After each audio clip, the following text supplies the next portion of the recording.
Welcome to Cels episode 77. I'm your host, Alex Schmitz, and with me here today is Peter Frank. Hello. And Andrew Gleason. Hi. We're back. We are back. Guys, it's back to me and Andrew.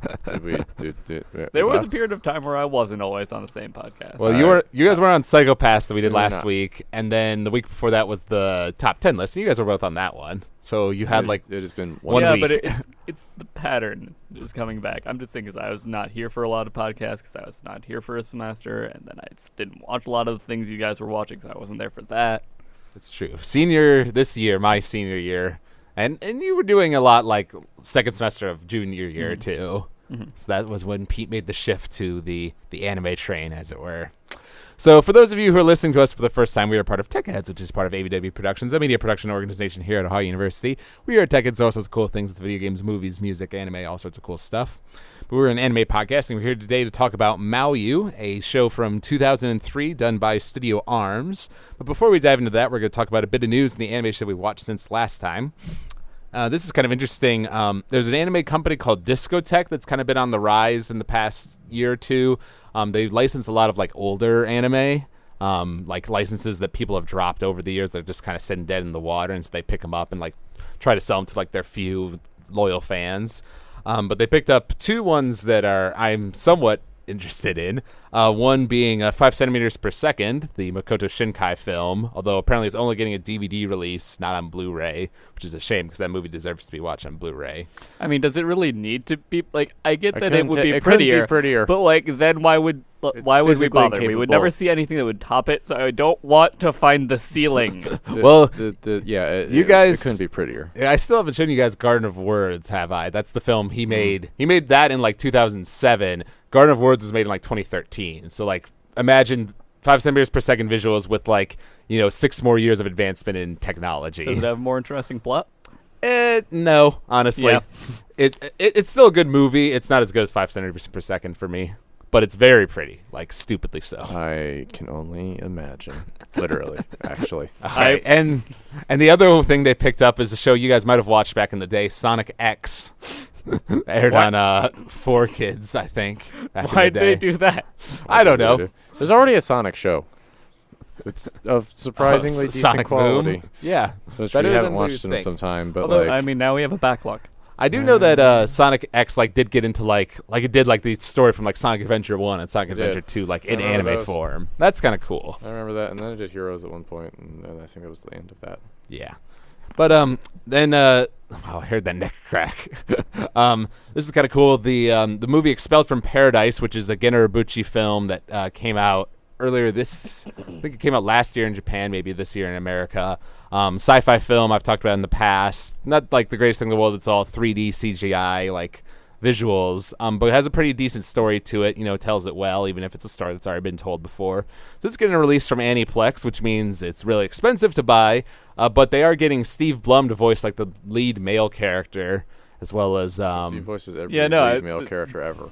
Well, he doesn't do tons he voice acts a lot of things. I don't know. I can't remember the last like anime, at least anime specifically, like last male lead role he had. Like he plays some side characters and things. A lot.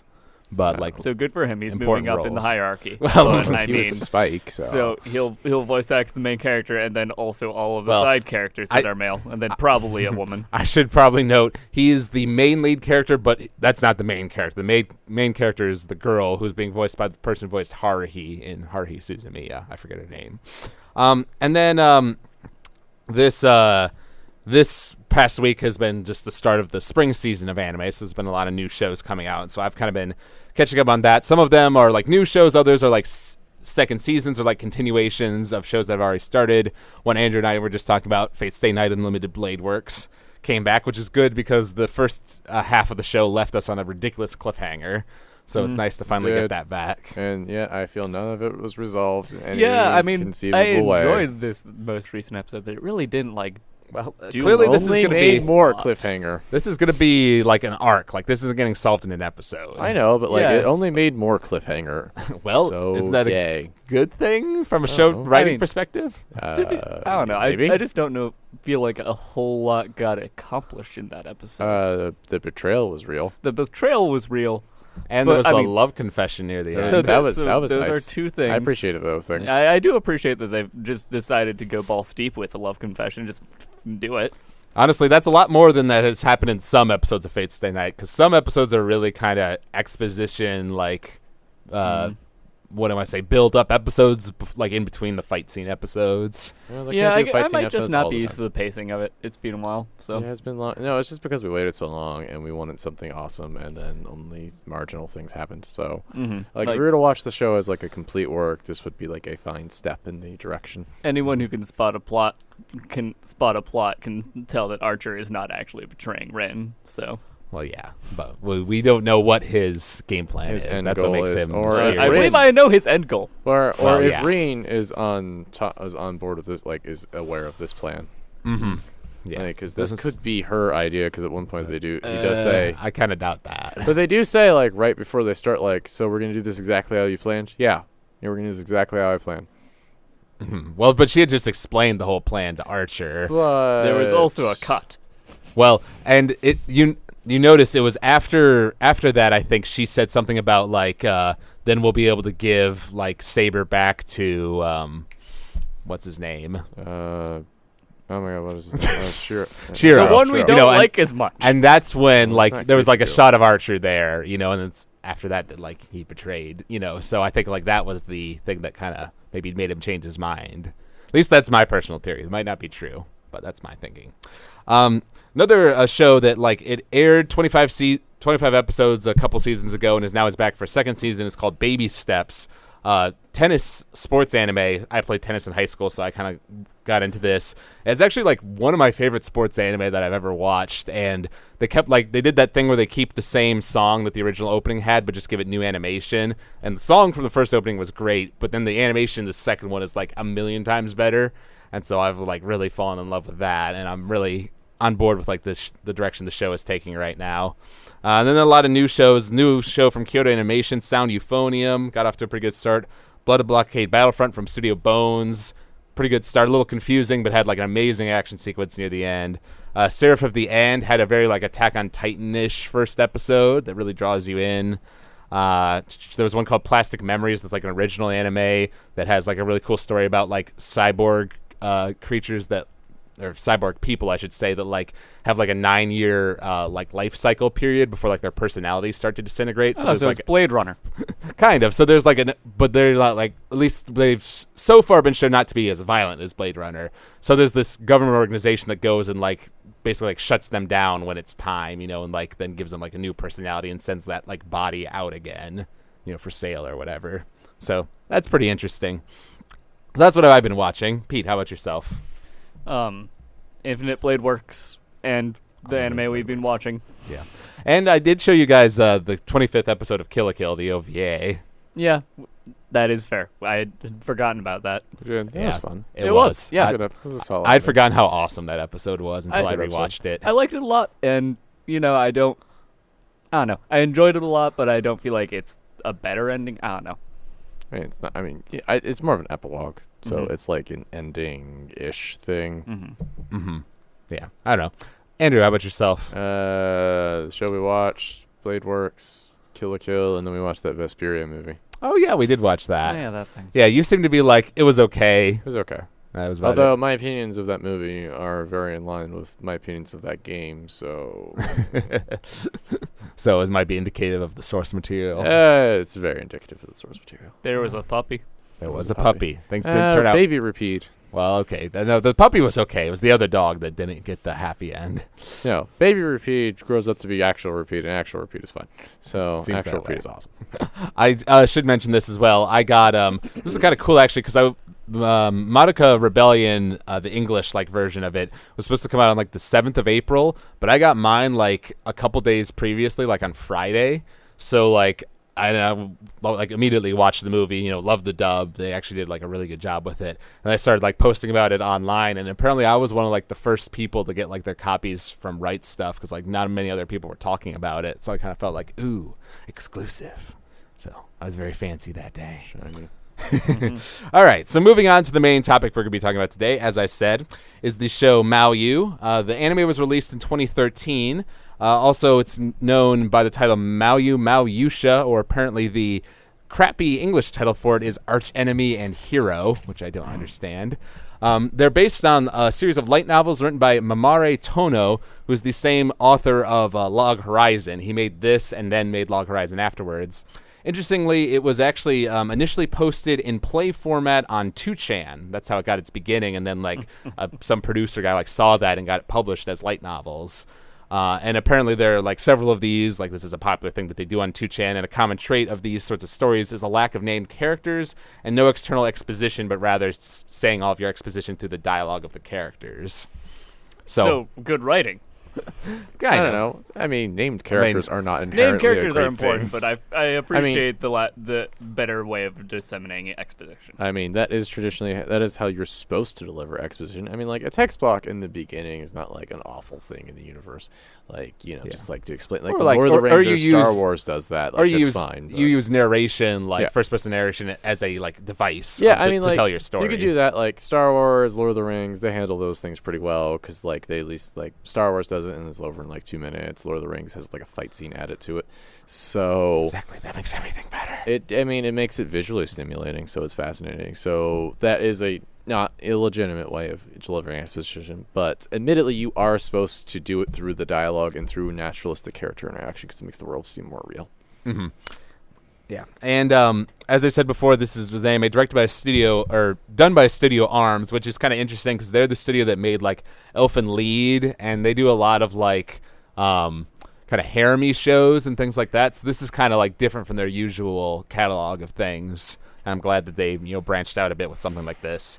Also, it's interesting to note that it's directed by a guy named Takeo Takahashi, who's also the director of Spice and Wolf, which I know you guys haven't seen, but it's another anime that's famous for its focus on its economic storyline. Basically, it's a show with two characters traveling together, in a fantasy, medieval kind of world, and it's just more smaller scale, just this one merchant going from town to town and dealing with the trade that he has to do, and the economics that he has to deal with and that sort of thing. And then they have really good character banter between the two of them. So it's another really good economics show if you like that sort of thing. And it's kind of cool that this guy directed both because I guess he has a skill for that. So kind of diving into a discussion on the series, we kind of decided to divide the show into two halves because it splits pretty nicely at episode 6, where the plot kind of transitions. And the first episode of this show is, I remember I was able to sell you guys on the show pretty quickly because I basically explained, so the hero of legend comes to defeat the evil Demon King, and the Demon King tells the hero, yeah, if you kill me, the war's just going to continue going on between our two nations because it's economically advantageous for this war to continue, and if the war suddenly stopped, everyone would probably starve. So it doesn't play out how you would initially think it would. He had a stupid hat. He just has a stupid headband thing. Yeah, but he only wears it in that episode. Yeah. And we spent a lot of that episode talking about his stupid hat. Mostly because we like making jokes. It's the same as you with Lelouch's stupid hat from the end of Code Geass. His hat is really stupid. His hat was extra stupid. I just think you have something with stupid hats. I do have a thing with stupid hats. They're stupid. Apparently. Although I like stupid hats, so. In the show's defense, she also had a stupid hat. Well, that was a great joke, though. I thought that was cute. It was cute, but it was also a stupid hat. I thought it was cute. I think the Demon Lord should have that. Anyway. Well, yeah. I mean, she's a Demon King. You gotta have horns, right? Yeah, look, especially Demon, because every other demon in the show had some kind of animalistic quality to them. There's I've actually read there's a manga adaptation of the light novels as well that has actually gotten farther than the anime. It's still ongoing. So the next arc after the end of the anime is in the demon world dealing with that meeting of all the clans, so you get to learn more about them. So there is a race of humanoid demons that look more normal. And then there's the blue version of that who are bad guys because they're not white. Kind of. There's some good blue demons, the chick in the Chice from Star Wars. Is it Chice or Chiss? I always thought it was Chice. Okay. Whatever. I don't know. So I don't know. I really kind of like that first episode just because it draws you in pretty nicely with its premise. No, it did a really good job drawing me in. I enjoyed the conversation and where it was going. Yeah. Yeah, and it's what sets up, the entire series is based on their conversation, talking about seeing the other side of the hill, a world beyond war, if we can make that happen. also kind of interesting. The show does like comedy here and there, and it's not always the best at that, but I do think it was pretty funny where they showed like that she touched the lantern and showed that flashback of her like kissing her body pillow of the hero, and he was just like kind of awkward with all that. And then right after that is when she takes off the horns like it's just a headband. So I don't know, I always giggle at that one. I think that's pretty funny. It also does one thing about the first episode that does show, though, is that the show does have some level of fan service to it, and it's not like enough to like hamper your watching experience of the show, but at the same time I feel like I could more readily recommend it if it didn't have it, because it is actually pretty intelligent if you can get beyond that. I mean, the fan service definitely does exist, but I actually feel like it's pretty minimalistic enough that it's really not even worth mentioning. Okay, so didn't it bother you guys? Not really. Unless you're talking to someone who's literally never watched an anime before. Right. Then I feel like it's just like, okay, it's got a little bit about as much as you'd expect in an anime. I mean, I think more than what maybe a little bit more, but like because we did just watch like Fate, which is very kind of low on the fan service scale, and then it's more subtle about it. You have to understand, though, that Fate is based on a visual novel series, so part of it is a whole, like, get the girl that you want thing. So they're like... I thought that Fate was just, like, more about, like, the not get the girl that we want, but, like, focusing on, like, the, winning this war thing. There is the winning the war thing, but, like, okay, so there are 3 routes in Fate Stay Night. Yeah. There's the Fate route, which is where he ends up with Saber. There's the Unlimited Blade Works route, where he ends up with Rin, and then there's the Heaven's Feel route where you go after Sakura, the bug girl. That makes sense. Yeah, so like they're all based on that, and like there are sex scenes in the visual novel. I'm sure there and are, all that sort of thing. Like, so just saying, like, that's what it's based on. But they don't like over sexualize like every character in Fate all the time. Like the Demon King was very over sexualized, and then they tried to do that with the Knight a little bit in a couple scenes. Yeah, more occasional with the Knight. Which is kind of interesting because like she was like a nun, and also like billed as like the stoic badass, and also I don't know if she's not really stoic though. She's pretty emotional. She is pretty emotional, but like she's supposed to be like a badass. And you're right, she's not stoic, but like she's also billed as like the less attractive one. Mm-hmm. Like they always make jokes about like how her tits aren't as big, and like the Demon Queens, the Demon Kings. Yes. Yeah. Yes. Well endowed, Miss Demon Queen. Yeah. King. Blah. It does get kind of tough to talk about the characters. I just call her Mao because that's like demon in Japanese and all that. We can talk about Female Knight a little bit. I actually really like her character, like as she evolved, over the course of the show. Like she's this character who's kind of like bound by honor, and obviously like gets into the whole love triangle thing between the Demon King and herself over the hero, but they like don't. They're so like friendly about it, that it doesn't bother me because they actually like each other. So it's not like they get into bitter cat fights or anything like that. I feel like the relationship between the Knight and the Demon King could have done with a bit more, just to like really sell like they are friends by the end of it. Because I didn't quite buy the like, okay, we're really friends now and stuff like. I get that they liked each other and they were on their way to it. I felt like it could do with a bit more screen time. Mm-hmm.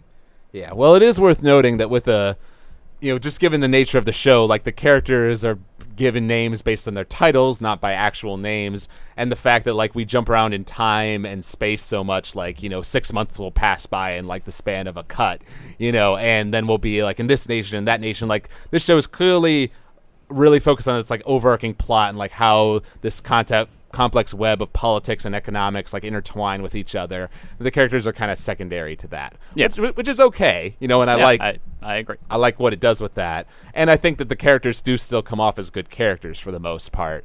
But it's clearly like not like I said, Spice and Wolf is very much about like the relationship between those two characters I talked about, like Lawrence and Holo. That's what drives that show, and then the economics is kind of secondary to that. Whereas in this show, it's kind of like the opposite. Oh, see, it's funny because we actually get playing like, no, I want more economics stuff and less romance. In Maoyu? Yes. Yeah, well, see, but there's a lot of economics. There was politics. A lot of economics and politics, which I appreciated a lot.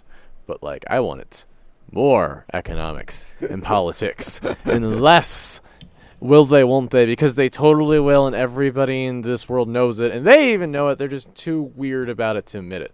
Yeah, the will they won't they didn't actually bother me that much in this one, mostly because even they were pretty much acknowledging that it was going to happen. They're just kind of awkward about the fact that they've known each other for X period of time, know all 3 things about each other, and are now contractually married. But, like, you know, they were also like, we were also going to fix the world thing, so, like, it's working. And I do think it works. I just, like, was like, okay, you guys know you're going to end up together. You both, in canon, pretty much are getting to this point where you know you're going to end up together. Like, just do it so that we can, like, so you guys can go ahead and proceed to, like, fix this world so that it doesn't require a war to exist. All right, like, honestly, like, because, you know, in the first episode, you know, they say I'm yours and you are mine, you know, that sort of thing, like the contract.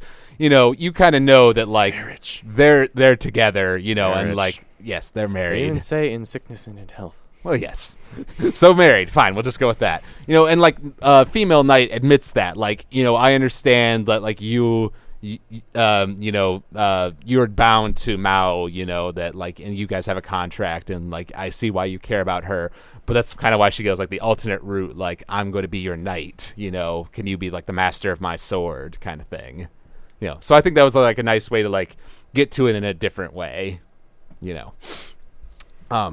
Going back to the kind of our discussion about the episode, episode 2 is what introduces us. Well, actually, they kind of did this cool thing in episode 1 where, like, they would talk about, like, you know, the peasants are, like, dying, you know, and blah blah blah, and then we, like, cut to, you know, the sister maid and little sister maid, like, their house getting burned down because they had the plague or whatever it was. You know, smallpox. That's what it was. You know, and so they burned down their house. You know, so, like, we were, like, based on exactly what they would say something like the merchants are in this for the money, and he's like, what? No, that's not possible. And they're like, you know, long live the war or whatever. You know, so they did some clever cutting there. But episode 2 is where we were, like, really introduced to the sister maid characters and as well as head maid. And that's when the whole thing with, like, how she calls her, like, an insect and, like, I hate insects, but then she offers her a chance to be human, you know, and they end up working as maids at the mansion. And I thought that was, like, a cool way to kind of jumpstart all 3 of their characters, because obviously that plays a big deal later on. But it kind of makes you perceive Headmaid a little differently, because she's being pretty harsh at first when she's talking to them. Well, she's a demon. Well, yeah, she's a demon, but there are nice demons in the show, There are clearly. nice demons in the show. Yes. I just don't think you should be surprised if she's a bit more callous also. Well, she was very. I mean, I think that's just part of her character. She's just, like, old and, like, yes, Matter of these fact. things need to get done. Stuff going This on. is how the world is. Stop Yeah. pretending it's not. Yeah. So I mean, that didn't bother me. I like Although her she character. does have the occasional funny line, like, I think she was talking about how, like, she hates insects, but, like, nobody in the world hates maids, and she, like, did that thing with her glasses or whatever, which is great. Which is, I think that's a thing that he might, like, that light novel author used again in Log Horizon, because there's, like, 5 characters in that show at least that have, like, glasses and constantly, like, move them, and, like, the light will play on them when they like say something important. That happens a lot in everything, though. It happens a lot in everything, but he, like, is particularly fond of it. Like, Yeah. you'll notice that That a looks lot. kind of cool. It does look cool. This is also where the Demon King introduces the idea of, like, a 4-field crop rotation in this small town that she's in, but can't, like, convince the mayor to, like, institute it until she starts educating, like, a son of a noble, and then all of a sudden, like, her status in the village goes up and people start taking what she says seriously. You know, and she has, like, her secret weapon in the chest that you find out in episode 3 is potatoes, you know, and she's like, you know, there's a lot of, like, agriculture in the show because, like, the real key to it all, you know, they have to stop the war, but more importantly than even that, they have to, you know, solve the starvation issue, because that's, like, the thing that will really kill, like, millions of people, you know, unless this is solved. And they do a good job of, like, building that up, I definitely think, throughout the show. You know, like, the Demon King invents, like, every amazing modern invention, it seems like, comes out of her head. Yes, she invented the potato.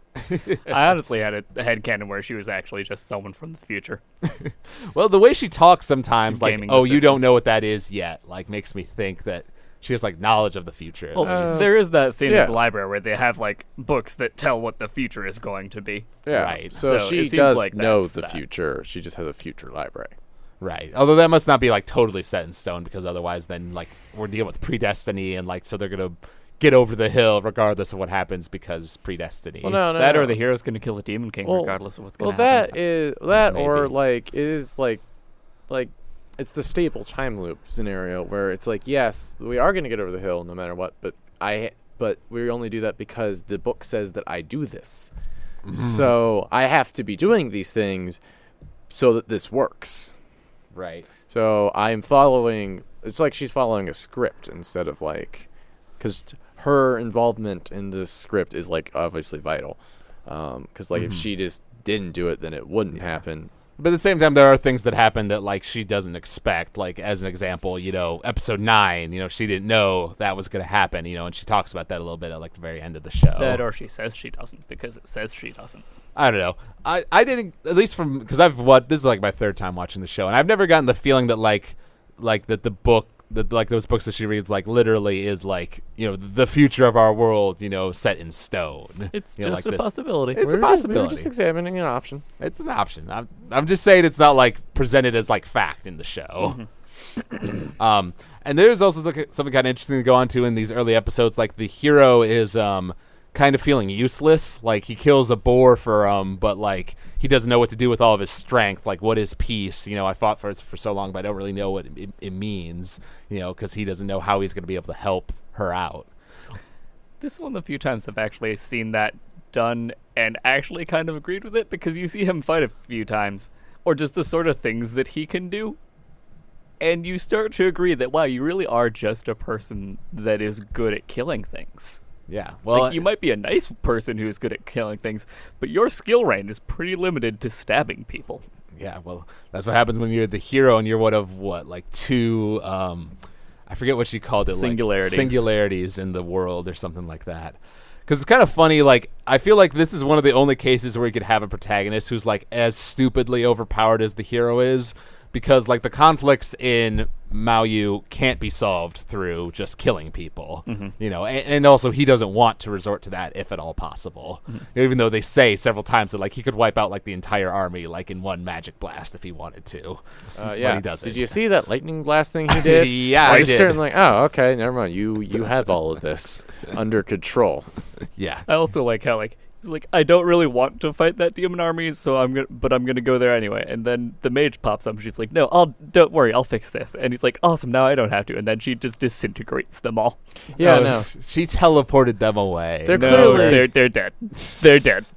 Clearly, they just decided, they made the conscious choice that they were just going to give all of the hero characters just like level 20, like max level superpowers, and just like, yeah, they're at the end game they were at the end game when this started, so Yeah. just like proceed. Pretty much. I did like how because like we didn't see Mage for like the majority of the series really. She only comes in at the end, but they kind of do justify it somewhat in that they said that she was like sleeping and like resting like her magical power so that she could like do that big teleporting thing that I she have did like near a the lot end. of questions in pertaining to the mage, because I could not for the longest time figure out if there was 3 of them or 1 of them. Yeah, That's that's kind I of can left tell. up to ambiguousness, I think. Near as I can tell, it's one It's body I with think it's 3 consciousnesses that can alter the appearance of the body. Yes. See, I think that, or the body is either that or the body is like a amalgamation of that, and then they switch to one to show you which one is talking when they do those cuts. But like, I could not tell for the longest time. Yeah, I mean, they make it deliberately confusing. I kind of agree with Pete. I think it's more of like a different personalities, but there's not actually like 3 of them. Also, a couple of them refer to themselves like, yeah, no, I'm not even a real person, so whatever. Yeah, we don't. There's like hints, like she says that the hero like reached out to her or something like that, and that she's like, yeah, something that's not quite human, but she doesn't seem to be a demon either. So I don't know. Mage is like in a different category. I thought the one was like a demon though. Yeah, The- I the- think the one that looks the like really Ray. angry one is. The one that looks like Ray from Ava. I thought it was the really angry one that was a demon. I don't know. Because you got like red Regardless. eyes, and I was like, eh. This seems to be like a cue. I still find it amusing that like she gets spoken of like in the 3rd episode, and like, okay, I'm gonna hear go that find after. her arc, And then- like, or like plot thread starts there, and then she just kind of shows up in the last episode. It's like, here's the plot, guys. I am here to do plot She things. really doesn't like contribute a whole lot so far to the plot. She's just kind of there to solve problems. Yeah, but I mean, it's a little disappointing, but at the same time, like, it's a busy show. I understand why they didn't have time to fit her in earlier. We're also introduced, I think it's around episode 3-ish, we're introduced to the merchants and the merchant alliance, and like they get the compass from the Demon King, and talk about how like, well, this is such a great thing, but we have to find out who this person is who gave this to us because we need to control this. And like I think the merchant says like, I'm just a simple merchant, I don't want to be an assassin or something like that. Proceeds to hire the assassins because he's a merchant. Exactly. Like he plays hardball, that merchant, but I like him for that. I actually really dig his character. Yeah, well, because he's all about profit and loss. He says at one point like, I'm not a priest, I'm not a warrior, I'm a merchant. I don't care about what happens to the religion or the war. I care about profit. All for the profits. And then at the end of episode 3, the hero decides that he wants to search for Mage because he was told that she was like in the demon world. So he leaves, and the Demon King like gives him this like some stuff to do, like go take care of my enemies that are causing problems in the demon world. And they do this whole thing where like they don't kiss, because they're like there's some distance between them and awkwardness there. It does. Rewatching the show, I do realize like how little screen time they actually share together, because like for a while the hero is gone doing his whole thing, and like in the second half of the show the Demon King has to go do her own thing. So it's like not very often that they are together, really. I think that's kind of like part of it though, and like I think that's like where they derive all the tension from keeping them like completely together, because if they did spend all their time together you would just get frustrated like, oh my god, just hurry up and get over this whole thing already. I think it's because they spend so little time together. It's like what's keeping that relationship from completely developing, and it's like a cool way of like doing that so that it doesn't feel completely frustrating. And then that way they can shoehorn in cute little moments like little dance scene and whatever else they do. It's almost as if forming a lifelong contract with somebody you've known for all of an hour is a bad idea. Traditionally, yes, but needs of the many, needs of the few. Profit. Indeed, all for the profits. And then maybe. And then we also have like in episode 4, I think we get to meet like, actually I think we've already met them, like the young soldier, the young merchant, and the young noble, who are all being taught by the Demon King. Like then they're being trained by the female knight, like in swordplay and stuff. Because you kind of think they're just kind of there at the beginning, like they're not really important, but then they, because of what they learned, they get to play an important role later, which is something I like about the show. The fact that it like does like, I think it's 2 or 3 years between episode 1 and like episode 12 by the end. Like you get to see things progress, things change, the town evolves over time, the nations change so much in that time period. And then that is also the episode where we get the confrontation between the merchant and the Demon King, where he's got the assassins in the forest, like waiting for his call. It gets really close there for a bit because she talks about how like she wants the war to end peacefully, and that's like a heretical thing to say. But then eventually the merchant just kind of laughs and admits like, yeah, I don't really care about the war either, like you said, Pete. So I do like his character, because he gets so infatuated with the Demon King that he proposes to her by the end of that. He's used to getting what he wants. Clearly. I guess we could call her the Crimson Scholar as well, because that's her that fake kind name. Of like her. Yeah. Yeah.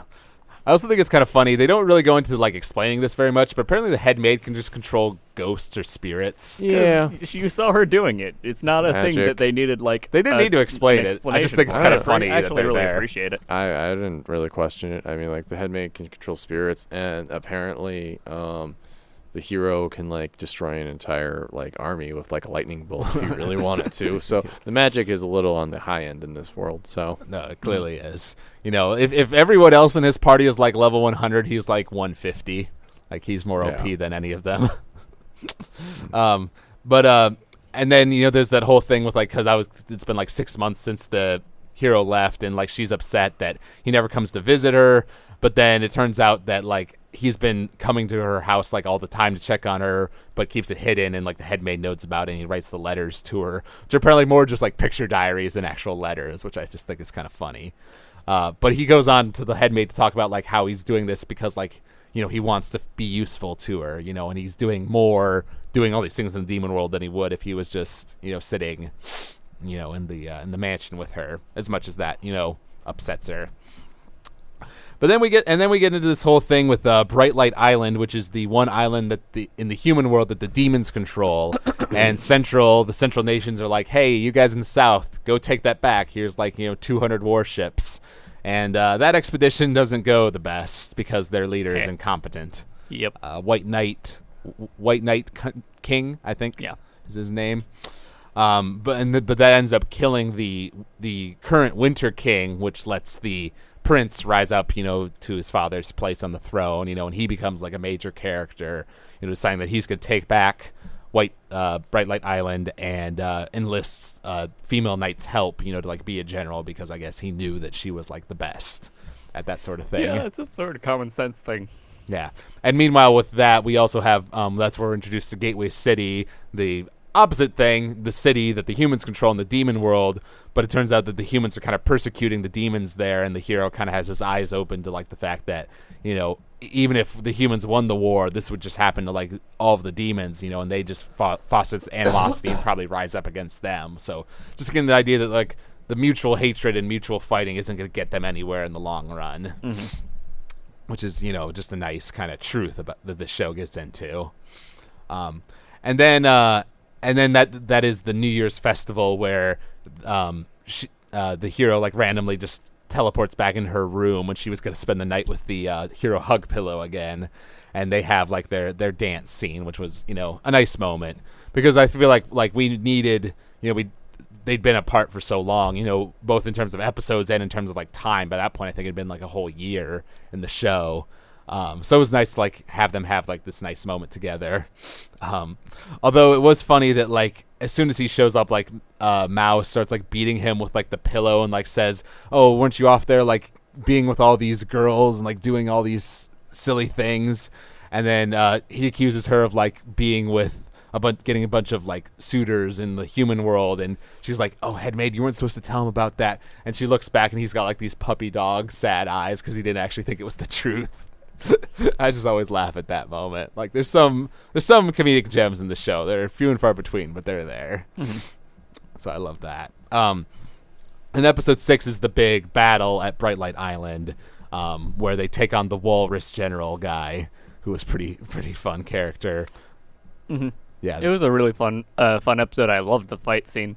The Wallace General was clearly an idiot that he didn't notice the building of an ice bridge. Yeah, I mean, I feel like if he was paying more attention, they would have sent like those squids to attack the bridge while it was being built, and thus, foiled their more plan. than one. Yeah, but yeah, I think that was maybe a little bit of convenience. I mean, they were doing it at night, so you could argue that it was harder for like the scouts like, to tell. Lanterns to like, yeah. a crap ton of lanterns to like see. Also, like animal people can see in the dark. Yeah, no, I mean, you're right. It's kind of stupid, but... To which we were talking about when we were watching, like, yeah, that's a good idea. Too bad it would never, ever, ever work. Well, and then we went into an extendedly long conversation about how it would have to work and how it would have to oh be like my God. a very long scale thing. It's actually just not worth... It's probably not a viable option. Just get a ship or a catapult. Just build a bridge out of dead boats if you have to. Seriously, like, that actually you could probably do pretty well. That would work. It depends. I mean, unless the guy had squids again, in which case it would not be viable. No, you take out the dead bridge and then you like make it look like they're all floating together, but they're really just weighed down by rocks, and then you jump from boat to boat. That could probably in work. The night, and then you like just take the beachhead at night with like a small strike force. It would be you have to do with a small strike force. Yeah. It'd be hard to move a lot of people. Well, no, like you just that. take as soon as you establish the beachhead, you're in the clean.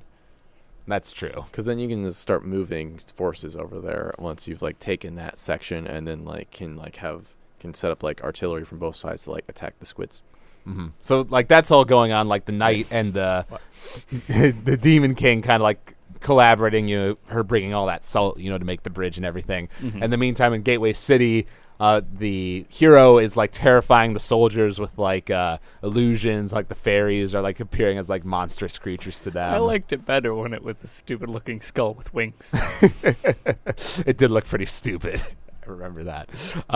And then so that ends up leading to the Crusader commander like abandoning the city and leaving it to like the Eastern general, who's like the one guy who was like one army captain who was like nice to the demons, and so he decides like that we need to form like a council of like humans and demons to rule the city now, and all the people from the all the army that left come as reinforcements that basically end up helping them win the battle at Bright Light Island. So, kind of like you said, Andrew, that is kind of like the mid-season climax for the show. Like that's what it's been building to for a while, and we get this cool battle. Studio Arms isn't exactly like known as like a high-quality production anime studio, and like this show doesn't look bad by any stretch of the means, but it also doesn't look that good either. Like you can kind of tell during the fight scenes that they're working with like more limited number of frames than like some other shows. Which is why there are so few fight scenes in this show. I feel like they wanted to do more, but like they just couldn't. So I wasn't super bothered by it, but we were also watching it on Hulu, and Hulu has that wonderful tendency of stopping every 5 seconds, going back 2 seconds, stopping, holding for 30 seconds, starting 2 seconds beforehand. Why'd you do that when it was on Crunchyroll? Because Hulu's easier. Hulu's easier to watch on the PS3. Okay, but there's a Crunchyroll app on the PS3. But that would involve us downloading that. No, I did download that, but Then what's wrong with you? there are more ads on the Crunchyroll app. And I also don't know about the consistency of the Crunchyroll because we really only watched that one show on it. I will say, I used Matt's PS3 with Crunchyroll when he was living with us last year, and it was like very reliable there. But was your internet better than ours? Because our internet is currently crap. I see. Well, our internet kind of comes and goes. Like sometimes it's fine, but then like recently it's been kind of crap too. Yeah, our internet's been crap lately. We both have Time Warner because that's the only one you can have. Because it's crap. Yeah, they're probably in the same boat there. And then like at the end of that episode, the hero reunites with the old man, the archer from the party. So that was kind of nice. This show does that thing where like the episode titles are like quotes of dialogue from the episodes. So I think that one was like, "Welcome back, hero. Yeah, I'm back, old man," or something like that. Just a quick note to talk about like music in the show. It has a pretty nice soundtrack. Like there were a couple moments where like stood out to me. Not that often, but occasionally it did. So it served its purpose pretty well. And I really like the opening. I really like the song there. Watch that one a lot. The ending is kind of more okay. I kind of skip that one most of the time. Yeah. Did you guys have any comments on like the music sound aspect of the show? I'm not a huge music person. Every time you start talking about soundtrack, I think, awesome, I don't have to talk for a little bit. All right, fair enough. The theme song did the same thing that almost every anime theme song does for me, which is, unless it's awesome, like completely awesome, like Sorrow Days or Current no Yuma, I don't like it, or I'm okay-ish with it at first, and then by the end of the show, I like it because I've heard it like 13 plus times, and then I'm like, okay, now I understand why I'm supposed to like it. But this one didn't like really grab me. It's not like one I would put on like a playlist or anything. No, I liked it a lot It's a fine show. It's just fine. As I watched it more. And then we get into kind of the second half of the show, from 7 to episode 12, and we see they have shown earlier that the younger maid sister is like really good at cooking to the point that she like invents carbonated drinks. Yeah, like they soda. invented Crush. Yeah, Orange Crush. Yes. It's amazing. So I like that. Like even the 5-year-old is like making Max leveled cooking. Basically, everyone's got like Just gotta max grind out the skill at one particular thing. Thinking on it though, it is a little strange. I'd have to pay more attention. I feel like they should probably have like animated her a little older, like as the show went on, given that she was so young and 2 Alex, years pass. How many shows have some dumb animal companion that is only there to be cute? That is what that child is. That is a dumb animal companion that is there to be cute. See, but through her sister, she plays a more important role, like as but motivation. She never for plays her. an important role. She is a object that motivates. Yeah, or an object that makes you go, "Daw." Well, see, no, she would be like that if she was like just did the cute things every once in a while and like span around in a circle. She's actually inventing some like new. She put things. orange juice in water that was mineral water. But I forget what else she did, but she like had like cheesecake at one point. I think like she does like invent like a lot of things, and it seems like when she grows up, like she's going to be like some really good cook or something like that. So I don't know. She is like the cutesy, not fan service character, but like, moe character, I guess. But like she has more of a plot role than like other cute insert moe characters do. This is also the point where the Demon King invents the printing press, because that's just this little side project she had going on in the background. and she's starting to train the elder maid sister because she's like her apprentice. And this is getting to the point where like there's earthquakes going on, and she decides that she needs to go back and like redo her contract with like the demon kings of old, because otherwise like they're going to like destroy where she's living or something like that. They break through the seal. Indeed, there's always a seal in every anime. So that's good, and that's the whole sequence with the demon king and the knight debating over who gets to sleep in the hero's bed that night, which I feel like if she had just said like, hey, listen, like I'm leaving in like a week, so I won't have the chance to do this. She doesn't want to worry her friend. I know, but if she had said that, I feel like if Knight is a bro, like I know she is, she would have let her take the bed for the night. But instead they both did it and both pet his head, and the hero's just looking really uncomfortable throughout the whole thing.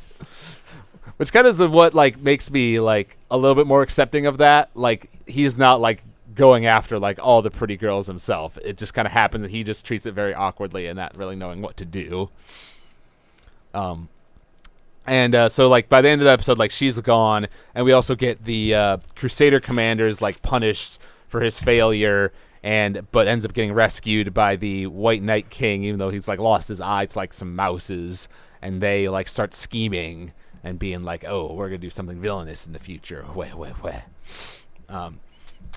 Then in episode 8, we get to the elder sister is like wearing the ring that like makes her look like the Demon King, and the merchant comes to visit again, but immediately like sees through the illusion, and the hero ends up taking him to Gateway City and like showing him how humans and demons are like working together, and how like he can use this as like a opportunity to do more business, and in return the hero wants him to show him what can't be expressed through loss and gain. Like even that's what you're all about, but because of that you may be the one best suited to showing us what can't be talked about in those terms, which was an interesting development. Like I wasn't expecting the merchant to get so involved in like the demon plot line as he did. Yeah, I'm also really amused at him pawning off the dragon princess on him. Yeah, well, he kind of needed to get her off his back. So your problem now. That was a problem. She was. But, I mean, like, she's a problem, but she's, like, competent at her job, at least. She was she did eventually become a really cool plot point. She did. And then the Demon King, goes into, like, the that big door, like, tells the headmaid that she has to kill her if she comes out possessed by the spirits. Which once again speaks to, like, the level that this is operating on, where, like, the maid can apparently kill the Demon King, or is, like, supposedly good enough that, I don't know. Yeah, well, they did show the point that, like, previously when she, like, went into that room and, like, became the Demon King, she stayed in there long enough to, like, get the title, but not long enough to get, like, the strength of all of the Demon Kings, which I guess would have also made her, like, a little bit more corrupt. So she was, like, had the potential. Exactly. So she was actually, like, really weak, like, in terms of fighting skills, until then she does actually get possessed, and then she's got, like, all that power. And then she does also, she talks with the mage there a bit, like she's in that room with like the waterfall, and she gives her like some information that like shows up again near the end of the show.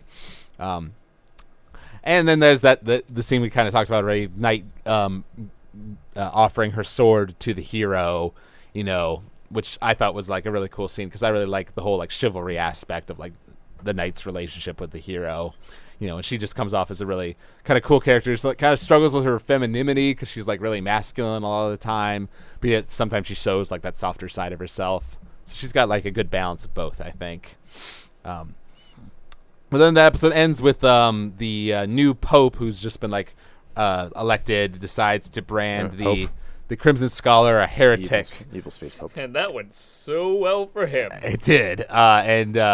And the Winter Country has to hand them over, and so then the hero comes with this actually pretty good plan of like that the Elder Maid sister is going to wear the illusion, and when they get outside of the country, he's going to steal her back from the church guys, and then so the hero is going to become the villain, take up that role for everyone, and then that transitions us into episode 9, which is far and away my favorite episode of this entire show. Because it is one of the stronger ones, yeah. It, I when I was telling you guys about it before, I told you like this had like one of my favorite scenes in any anime in it, and that's this one, episode 9. Because like before, at least for me, like on my first time watching, I watched the show like a year ago, I think. Like it wasn't like simulcasting at that point. Like I watched all 12 episodes in like 2 days or whatever. But up to episode 9 had been like very good, and I was getting on board with like the economic plot lines and the politics it was doing and stuff, but it hadn't quite gotten to like greatness levels for me. But episode 9 and the speech that she gave like totally blew me away and made me say, okay, I'm like totally on board with this show. I don't know. Did it have an impact on you guys too? I really liked it. I personally feel like it might have been a bit too long, but outside of that, it's a very good speech. I thought it was excellent. I thought it was easily the strongest scene in the whole show. And it definitely showed like the amount of character growth that maid had gone through. That she like inspired such courage and such ferocity in the people, and totally furthered the plans of both the Demon King and the hero in ways that neither of them expected. Yeah. So it was a very unexpected thing to happen, but it was a really cool thing. It made a lot of sense in context. So I actually do applaud the show. It was easily like the strongest. And admittedly, the hero's plan probably wouldn't have ended up working because they had the stoning boulders right there. Yeah, his plan was a little stupid. I guess so. Although, like, he only asked them to stone her after the point that he was like, all right, you're clearly a heretic. I think those were going to happen shortly after he was done whipping her. Well, you might be right there. The piles of boulders were prepared. That's fair. Well, I mean, Hero would have shown up and saved her then, but then the Winter Country probably would have been blamed, and that wouldn't have gone very well. But as I've rewatched the show, you do notice, like, throughout the show, like, Elder Maid occasionally, like, when, like, the people of the town, like, give her food, to, like, give to the Demon King, the Crimson Scholar, for like all that she's done for them. She like tries to refuse it, and sometimes they say like, oh, you guys are so lucky, working for like a noble lady like the Crimson Scholar, unlike us serfs or whatever, and she gets like these shots, or like at one point she like questioned herself like, am I a human yet, or am I still an insect? So like you saw like there were hints of the fact that like she is still like struggling with this throughout the show leading up to this point. And I just want to mention, where did I write it down? I guess her voice actress is named Haruka Tomatsu, and she just props to her. Really good line reads from her and that whole thing. And I just love how it's all about, like, basically, like, the birth of libertarianism and, like, the idea of unalienable human rights and free will and all of that. Like, It's really great. I made I'm on for my IGN anime blog. I made a list of like my favorite anime speeches a while ago, and like the speech from No Game No Life made it pretty high up there. Simon's speech from the last episode of Gurren Lagann made it up there. The major speech from Hellsing Ultimate was like my number 1, but number 2 was this speech. Like it's really one of my all-time favorite scenes in like any anime. This one actually reminds me a good bit of No Game No Life, except just a bit more grounded. A bit more grounded, a bit longer too, and it's one that's like it is grounded in like logic and like I just meant the show in general. Oh, okay. Yeah, that's a good point. The speech is like kind of grounded in logic and stuff, but then it's also like just a very emotional speech because it's all based on like her personal experiences and all that. I really like she had a line where she said like, you have the freedom to choose also belongs to you as a human. I will shed blood in equal measure to that which is flowing in your heart. But if you'd stone because someone else has ordered it, then you are an insect. An insect without a will of your own who has given the spirit's precious gifts to another and has ceased to think. No matter how much peace that brings you, anyone who abandons those treasures becomes an insect. I despise insects. I refuse to become one. I am human. So, if anybody who's watched the show, you say, like, I am human to them, like, they'll know what you're talking about. And, it was great that, like, the guy goes to like cut her head off, and then the Winter King comes in and stops him and like stands up to the church and to the Central Nations and everything, talking about how like he didn't know that like such pride existed within his people, and then the Knight even comes up and says that they're forming like their own division of the church, and they label her a saint and all that. So like they really Protestants just say F you to the Central Nations there. Like I know this is going to lead to war, but screw you guys, we're doing it anyways. And then, but then by the next episode, they're like, "You guys really went out of hand." And like, "Yeah, we're sorry." In retrospect, yeah. So I don't know. That I mean, I agree with you, Andrew. That is by far my favorite scene in the show. That's the one that really kind of defined it for me. So then we get into like the last 3 episodes are kind of like this build up to the, brewing conflict now between the South and the Central nations. And the South starts like changing a lot of things to like try to make themselves better than the Central nations, ending serfdom, lowering their tax rates. The merchant starts buying like wheat using future contracts. Off part Creating of a his stock market and also wrecking an economy. I think the stock market already kind of. Well, I guess the idea of trading in future contracts is like a new concept to them. And I like the younger merchant who was like the student under the Demon King is now working with the Winter Country. He realizes what the other merchant is doing and like raises the tariffs on like goods traveling out of their country because they realize that if we don't do that, we're going to lose all of our food because they're going to be so starving. That's where the Dragon Princess comes and meets with the merchant, like trying to get a contract with like salt for him because apparently salt is like a really rare commodity in the demon world, and then the Central Nations declare war on like the Southern nations, and the hero like doesn't want to fight them and asks if the Winter King can like hold out until the snow falls, because like if we can hold out that long, then the snow will like force them to go back, sort of thing.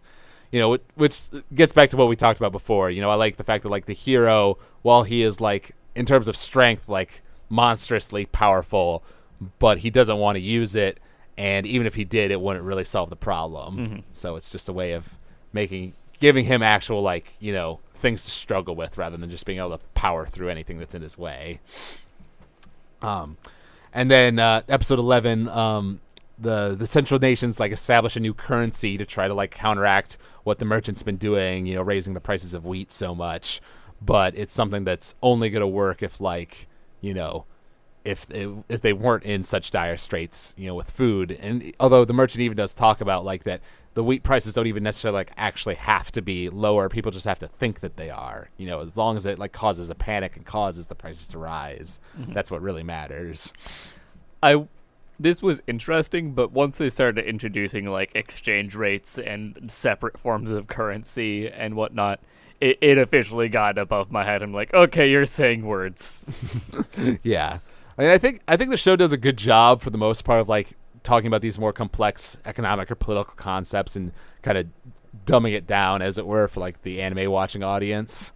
Because I was able to understand like most of what was going on, and I'm not an economics major by any stretch of the means. And then that demon army of the blue demons shows up, and the mage teleports them away, and the hero does his giant thunder gust spell that blasts a hole through the earth, as it turns out, because they had been under the impression that the demon world was like a whole different dimension, but then it turns out it's just like kind of underground.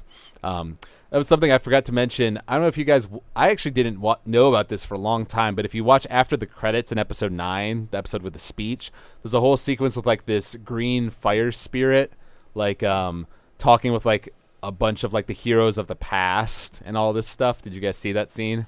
No, I didn't realize there was one after that episode. The only episode I knew about the after thing was for like the last episode. Is that, and then I think the 11th episode has something like that. Yeah. See, honestly, I missed it too until I was doing a rewatch for the podcast. I'm like, oh, that's a thing. So my theory is that that's probably like the light spirit or something, because there's something like bigger, mystical or going on over there. I hope they bring it up in something other than a post-credit sequence, or else that's not the best storytelling. Yeah, well, it's something that they're like, from what I've read of the manga, like they've hinted at that, like there's some creation myth that they've talked about and stuff like that. So it's clearly something that they're getting to later. Should be noted that the light novels that this is based on, there's only like, I think there's 5 of them. Like they may tell the main story in like 3 bonus ones, and they ended like back in like 2012. So like the story is complete. It's just unfortunate that we don't seem to be getting another anime adaptation. So, the people who want to see more of the story have to go to the manga, and the manga has kind of a different art style than the anime did. Not a bad one, but it takes some getting used to. and the knight goes to like deal with like the big army of the central soldiers that's gathering. Does kind of a clever thing where she gives wheat to the or not wheat, oats to the villagers because they're giving like tributes to the army to try to placate them so they don't like ruin their crops. But then she gives them oats that were like soaked in muddy water to like sicken the horses. So she does some clever tactics there that helps her win the day.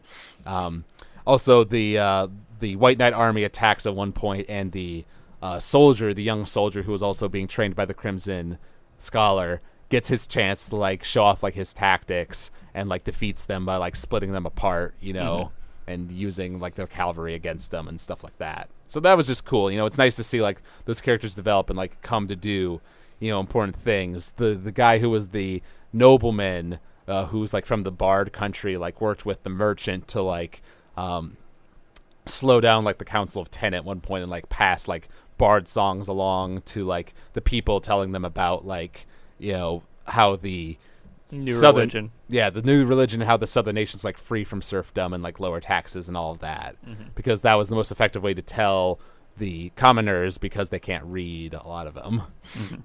So that's interesting. And we get the whole conflict. Demon King comes out of the doors and is like, totally being possessed, cuts Headmaid's arm off at one point. And the Headmaid did kind of have a nice moment that I like, where she's like remembering like all of her times with like the Demon King when she was younger, and she's like going on like about all her faults, but she's still, my master, I love her, give her back to me, blah, blah, blah. She had like a nice kind of emotional moment there. And then we get to the last episode where like a whole bunch of stuff is kind of crammed into one. The night hero comes and fights with the Demon King, and they both collectively get the demon spirits to like leave her body. So she's all right. Heal the Headmaid, so she doesn't have an arm chopped off. And then a bunch of mercenaries from the central nations come to attack the southern nations like place, their encampment, because they're getting really impatient because like their nobles are like squabbling over who's gonna get what land, and they're running out of food. So like they come to attack like without orders, and then Knight comes out and like separates their forces apart and manages to like beat them. And then the snow starts falling, so that kind of like ends that conflict. So they were able to kind of come to a peace treaty through that. And Mage talks to the Winter King, talking about what the Demon King had told her about this cure for smallpox, which is a big deal. He acted like that was I get that like charging, like curing smallpox would be a big thing, and if he can get like 1 gold for every person in the like planet, then that is a lot of money. But like they acted like that was going to change everything, and I'm not quite sure it'll change a lot, but I don't think it's gonna change everything. Yeah. Well, I mean, I think that's something they didn't talk about a lot in the show, but I'm pretty sure like if we look back at like medieval times and stuff, like the majority of people died from like diseases and stuff. No, that is accurate, but it's not going to solve the war problem on either of the fronts, and I'm not even sure that's gonna like fix their economy fully. Like, it will help with their population problem, but then they're going to have another population problem because now people aren't dying of sickness, and they're also living longer because they're eating more, and they're not being worked to death anymore, so they're going to have too many people. Well, that might be an issue. I agree with you. Like, it was less of a solution to the economic or the war problem, but more of like that third thing they're trying to solve, like so that people don't die, when the war ends, kind of thing. Like that we minimize that as much as possible. And it is kind of this cool reveal that's kind of like hinting at cool things for a second season, if we are to ever get one, that the Blue Demons are working with the central government and the church kind of collectively to like, make this war happen because it benefits both sides. And the king shows up with a matchlock rifle that apparently was stolen from like one of the Crimson Scholar's workers, like in the Iron Country. So like that's a big plot point. And from having read the manga, like there gets to be a point where like there's an army with rifles around, and that like changes things because they can't beat that, So that's some cool like hints for things, although kind of left a little unfulfilled because the story ends here. I think that's if the biggest problem with the show is that it doesn't end. So, yeah, I mean, we said very early on in the show, just like I think it was episode 2, we looked at like the pacing of what was happening, and we said they're not going to be able to finish this like actually get this to this goal unless they get a second season or they do a lot of time skips and just a lot of recap. And it was we were right. There was no way they could finish that.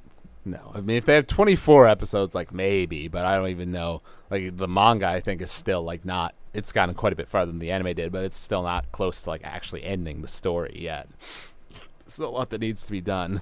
One of my favorite comedic moments in the show is when the Demon King comes out there to, like, give that speech to all the demons, talks about this clan conference, and they want the Black Knight to do something flashy, so he, like, pulls out his sword and does a little swing, and they're like, more flashy. And so then he blows up a mountain, and they all just go, woo! Yeah, it's actually amusing. They mentioned that, like, with demons, power is better. So, like, the stronger you are, the better you are. And I looked at that, it's like, dude, some of them might want you to be king now. Yeah, really. He is kind of slightly actually more powerful than the king.